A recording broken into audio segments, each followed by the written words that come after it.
안녕하세요, 마스터제로입니다.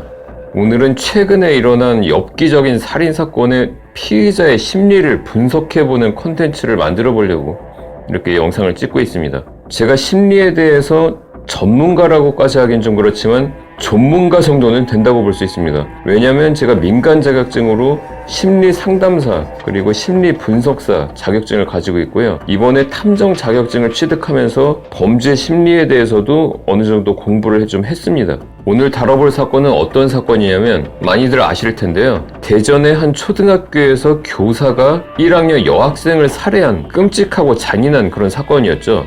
그 사건의 피의자 신문이 이루어지고 그게 뉴스에 보도가 되면 그 내용을 가지고 제 나름대로 다시 한번 분석을 해보는 컨텐츠를 이렇게 계획을 했었는데요. 피의자의 건강이 안정되지 않았다는 이유로 신문을 미루고 있습니다. 그래서 제가 기다리다 지쳐서 지금까지 보도된 그 사건 내용만으로 그 피의자의 심리에 대해서 한번 분석을 해보도록 하겠습니다. 그 피의자를 한 번도 만나본 적도 없고 말하는 걸 본 적도 없지만 사실 사건 내용만 봐도 어느 정도 그 피해자의 심리는 파악할 수 있을 것 같습니다. 온라인상에서 범인인 이 여교사의 신상이 털려서 좀 공개되기도 했는데요. 제가 지금까지 알아본 신상에 대해서도 간단하게 공개를 하도록 하겠습니다. 아직 신상 공개가 합법적으로 이루어지지 않은 상태에서 피의자의 풀네임을 여기서 말해버리면 또 문제가 될 수 있기 때문에 풀네임을 공개하기는 좀 어려울 것 같은데요. 일단 이 피의자는 40대 후반에 성은 명씨고 이름의 마지막 자는 완자로 알려져 있고 가운데 자에는 지읒이 들어간다고 합니다. 일단 이름은 여기까지만 공개할 수 있을 것 같고요. 그리고 이 피의자는 K교대 9학번으로 알려져 있습니다. 명씨는 99년에 교사 생활을 시작해서 26년 정도 근무를 하면서 교육감 표창을 포함해서 9번 정도 상을 받았다고 합니다. 그러다가 작년 말 정도에 정신적인 문제로 6개월간의 질병 휴직을 신청을 했는데요. 휴직을 한 지 한 달도 채 안 돼서 조기 복직을 했다가 이번 사건을 일으킨 것으로 알려졌습니다. 지금부터 이번 사건의 내용을 토대로 해서 이 명씨의 심리에 대해서 좀 분석을 해보려고 하는데요. 그 전에 먼저 최근 몇 년 사이에 여성 사이코패스들에 의해서 일어난 살인사건들을 가지고 여성 사이코패스 살인자들의 유형을 제 나름대로 분류를 좀 해보도록 하겠습니다. 최근 몇 년 사이에 사회적으로 충격을 줬던 여성 사이코패스가 저지른 살인사건들을 살펴보면 2017년에 인천에서 2명의 여고생이 여자 초등생을 살해한 사건이 있었고요.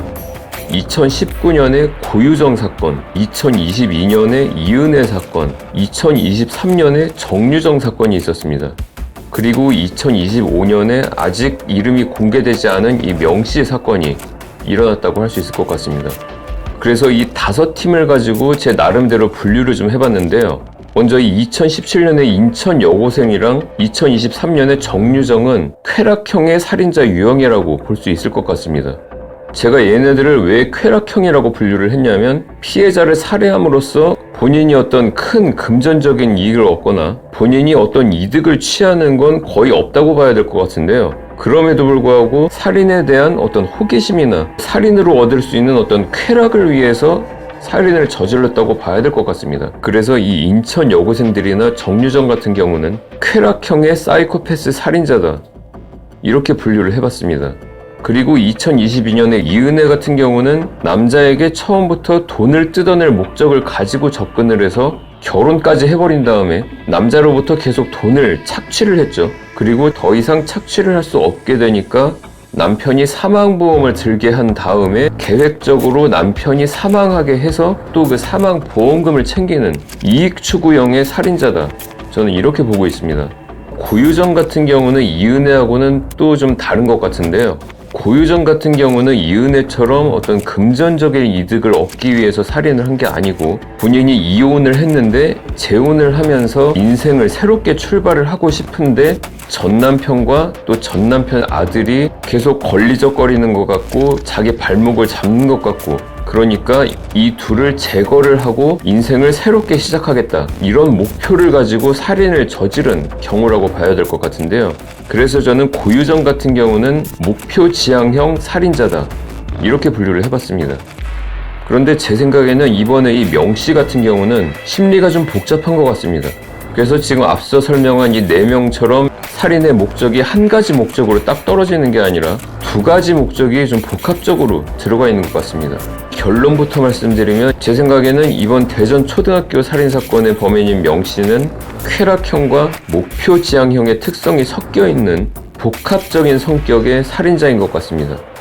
명씨가 이번에 살인을 저지르고 자해를 하고 나서 응급실로 실려가면서 실려갈 때 범행에 대해서 자백도 하고 범행 동기에 대해서도 간단하게 언급을 했던 것 같은데요. 명씨가 말했던 내용을 요약해보면 자기가 죽으려고 했고 그러면서 학생 중에서 아무나 한 명 같이 죽으려고 했다. 뭐 이런 식으로 말을 했던 것 같습니다. 그리고 이번 사건의 피해자인 하늘이는 올해 초등학교 1학년이었고 명씨가 하늘이의 담임이 아니었기 때문에 개인적으로는 서로 몰랐던 것 같습니다. 명씨의 범행 동기를 좀 추측해보면 앞서 얘기했듯이 명씨가 26년 동안 교사 생활을 하면서 9번이나 상을 받을 정도로 어떻게 보면 남들이 봤을 때 훌륭한 교육자, 잘 나가는 커리어우먼 그런 삶을 살아왔던 것 같은데요.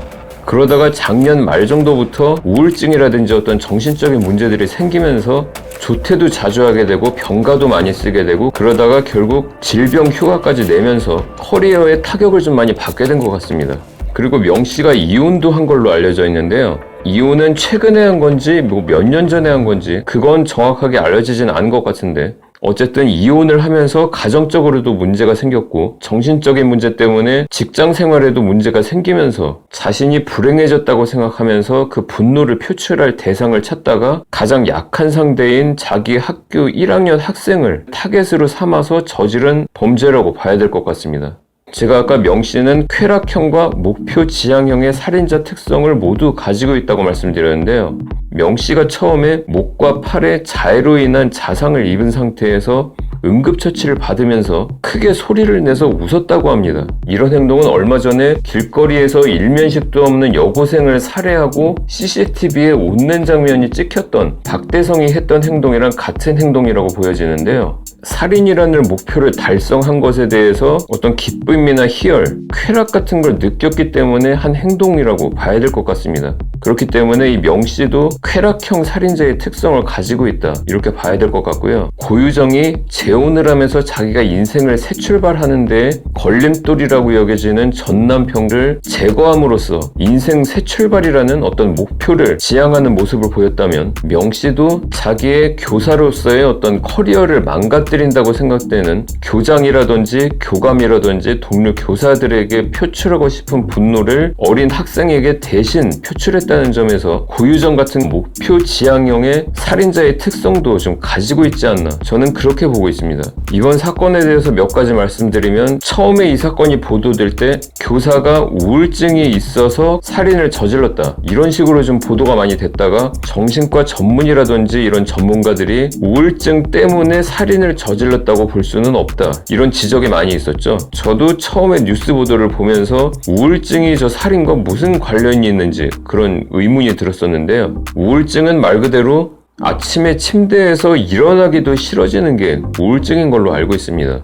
그래서 우울증이 심한 사람이 자해를 하거나 이런 경우는 있어도 남에게 해를 가하는 경우는 거의 없는 걸로 알고 있고요. 특히 명씨처럼 미리 사전에 살인에 대해서 검색을 하고 흉기를 마트에 가서 구입을 해서 준비를 해서 이렇게 계획적으로 살인을 하는 건 우울증과는 연관짓지 않는 게 맞는 것 같습니다. 명씨가 이번 범죄를 저지르게 된 데에는 일단 사이코패스적인 성향 그리고 반사회성 성격장애 이 두 가지가 크게 작용을 했다고 보는 게 맞는 것 같습니다. 일단 사이코패스는 타인의 감정에 대해서 잘 공감을 하지 못하고 특히 타인의 고통에 대해서 공감을 하지 못하고 자기가 남에게 해를 끼치는 거에 대해서 죄책감이 없는 것이 사이코패스의 특징이라고 봐야 될 것 같은데요. 사실 보통의 사람들도 어느 정도 약간은 사이코패스적인 면을 가지고 있을 수 있고 정도의 차이가 있지 사실 사이코패스 성향은 누구나 조금씩은 가지고 있는 걸로 알고 있습니다. 그런데 보통의 사람들 같은 경우는 그런 성향 때문에 남에게 좀 상처를 주거나 이런 일은 있어도 범죄까지 저지르는 경우는 거의 없는데요. 이렇게 범죄를 저지르고 아무 원한도 없는 남을 이렇게 살인까지 하는 경우는 사이코패스 성향이 엄청나게 높다 이렇게 봐야 될 것 같습니다. 그리고 반사회성 인격장애, 반사회성 성격장애는 타인의 감정에만 공감을 하지 못하는 게 아니라 사회적 규범이나 도덕적 규범에도 공감을 하지 못하는 그런 상태라고 하는데요. 사이코패스 성향이 높은 사람이 이런 반사회성 성격 장애까지 갖게 되면 범죄를 저지를 가능성이 굉장히 높아진다, 이렇게 보면 될 것 같습니다. 그리고 명씨 같은 경우가 바로 그런 경우에 해당된다, 그렇게 볼 수 있을 것 같습니다. 정치권에서는 이번 사건을 계기로 해서 한일입법을 만들어서 교사들의 정신건강을 주기적으로 체크를 하겠다, 그래서 체크를 해봐서 뭔가 문제가 발견되는 교사는 어떻게 격리를 시키겠다, 이런 법안을 추진 중이라고 하는데요. 사실 전 그걸 보면서 좀 뭔가 문제의 핵심을 좀 잘못 짚고 있다는 느낌이 좀 들었습니다. 왜냐면 아까 말씀드린 것처럼 우울증이라든지 그런 정신질환이 직접 범죄로 이어지는 건 사실 아니라고 생각하고요. 오히려 학교나 교육당국 차원에서 그렇게 교사들의 어떤 정신질환을 문제를 삼기 시작하면 교사들이 정신질환이 있으면 더 숨기게 되고 치료도 더 잘 안 받게 되고, 그러다 보면 오히려 그 정신질환을 더 키우는 결과가 나서 역효과가 날 수도 있지 않나, 그런 부분이 좀 걱정이 되고요. 제 생각에는 그런 것보다는 학교에서 학생 간이나 교사 간이나 또 학생과 교사 간의 어떤 폭력 같은 문제가 생겼을 때 좀 더 빠르게 대처할 수 있는 전문적인 보안 요원이나 이런 사람들이 좀 학교에 상주하는 걸 법제화하는 게 필요하지 않나, 그런 생각이 듭니다. 그리고 미국 같은 경우는 주마다 법이 다르지만 학교마다 경찰이 상주하도록 되어 있는 그런 주도 많은 걸로 알고 있습니다. 명씨가 이번에 범행을 하기 전에 학교 컴퓨터에서 교직원 네트워크 같은 데 접속이 잘 안 된다고 모니터 같은 걸 집어던져서 기물 파손을 하고, 또 동료 교사가 조퇴를 하시라고 뭐 이렇게 권유를 하다가 또 그 교사의 머리를 잡아서 헤드락을 걸었다고 하는데요. 그렇게 이미 명씨가 폭력적인 행동을 했으면 빨리 좀 더 강력하게 조치를 했더라면 이번 사건을 막을 수 있지 않았었나, 그런 생각이 듭니다. 그리고 또 이번 사건에 있어서 중요하다고 생각되는 건 이 명씨의 형량이 얼마나 나오느냐입니다. 아까 말씀드린 살인범들 중에서 인천 여고생 2명은 주범은 20년, 그리고 공범은 12년을 받은 걸로 알고 있고요. 정유정이랑 고유정, 이은혜는 무기징역을 받은 걸로 알고 있습니다. 명씨 같은 경우도 무기징역이 나와야 된다고 보는데요. 혹시라도 명씨가 심신미약을 주장해서 그게 받아들여진다거나 또 피해자를 살해한 다음에 자해를 했다는 것 때문에 무기징역보다 낮은 형량이 나와서는 안 된다고 생각합니다. 일단 명씨가 학생 중에서 아무나 한 명 같이 죽을 생각이었다, 이렇게 말을 했다고 하기 때문에 살인을 계획한 건 이미 어느 정도 인정을 했다고 볼 수 있을 것 같고요. 범행을 하기 전에 휴대폰으로 범행 도구에 대한 걸 검색을 했다든지 살인에 대한 걸 검색을 했다는 증거는 이미 확보가 된 것 같은데요. 그렇기 때문에 이 살인은 대상이 명확하지는 않지만 계획적인 살인이었다고 볼 수 있기 때문에 명씨가 사건 당일에 시청각실 앞에 서 있다가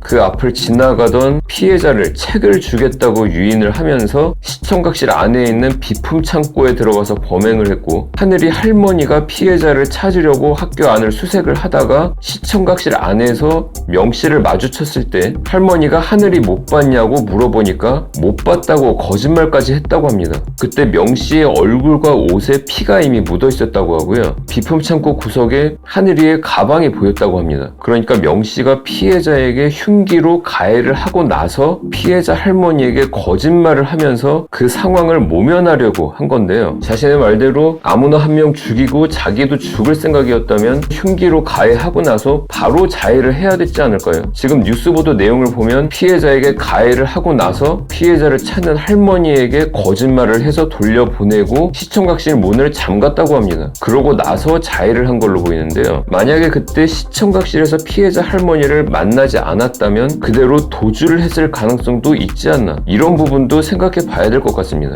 그리고 지금 뉴스 보도 내용을 보면 명씨의 자해 상처가 목과 팔에 있고 목에서 출혈이 심했다, 이렇게 되어 있는데요. 그리고 처음에 응급실로 이송되고 나서 산소 마스크를 달았고, 그랬다가 산소 마스크를 제거하고 피해자 취조를 했는데 취조 중에 갑자기 혈압이 올라서 다시 산소 마스크를 달았다, 지금 이렇게 되어 있는데요. 혈압은 긴장을 하고 나면 누구나 오르락 내리락 하는 거죠. 피의자의 편의를 지나치게 봐주고 있는 게 아닌가, 좀 이런 생각이 듭니다. 경찰이 피의자의 휴대폰 포렌식을 했고 처음에 응급실로 이송될 때 어느 정도 자백을 받아놓은 상태이기 때문에 좀 여유가 있어서 그럴 수도 있겠지만, 피해자한테 이렇게 여유를 많이 줘버리면 자기가 저지른 죄에 대해서 피해자가 어떻게 변명을 할지, 어떻게 변명을 하면 형을 낮게 받을지, 이런 것도 지금 충분히 생각을 할 수도 있을 것 같은데요. 말을 할 수 있을 정도만 되면 피해자 취조를 빨리 진행을 하는 게 좋을 것 같습니다. 지금 피해자에 대한 부검을 했는데 부검 결과는 당연히 다발성 자창이고, 그런데 그게 중요한 게 아니라 명 씨의 자해 상처에 대한 감식이 잘 이루어져야 될 것 같습니다. 그래서 명 씨가 자해를 한 게 죽으려고 한 건지 아니면 죽지 않을 정도로 상처를 낸 건지 이런 부분이 오히려 더 정확하게 밝혀져야 될 것 같습니다. 만약에 이번에 명 씨가 낮은 형량을 받게 되면 다른 미래의 사이코패스 살인자들이 살인을 하기 전에 정신과 치료 좀 받고 살인하고 나서 적당히 자해 좀 하면 잡혀도 형량을 낮게 받을 수 있다. 이런 인상을 주게 되지 않을지 그게 좀 걱정되는 부분인 것 같습니다. 그렇기 때문에 이번 범죄와 우울증의 무관성 이게 재판에서 잘 입증이 돼야 되고 명 씨가 자해를 한 정황 그리고 자해 상처의 형태 이런 부분이 잘 조사가 돼서 그에 맞는 형량이 선고가 돼야 되고 무기징역이 선고가 돼야 된다. 저는 이렇게 생각합니다. 그리고 사실 이런 살인자들은 무기징역이 아니라 중국이나 일본처럼 사형을 집행하든지 아니면 미국처럼 가석방 없이 100년, 200년을 때리든지 그렇게 하는 게 맞다고 생각되는데 지금 현실적으로는 우리나라에서 내릴 수 있는 가장 센 형량인 무기징역이 선고가 돼야 된다고 봅니다. 앞으로도 이런 범죄자들의 심리를 분석하고 필요하면 좀 신상도 파보고 좀 이런 콘텐츠들을 앞으로 많이 만들어 보도록 하겠습니다. 오늘 콘텐츠가 도움이 되셨다면 구독, 좋아요 부탁드리고요. 다음에 더 좋은 콘텐츠로 찾아뵙겠습니다. 감사합니다.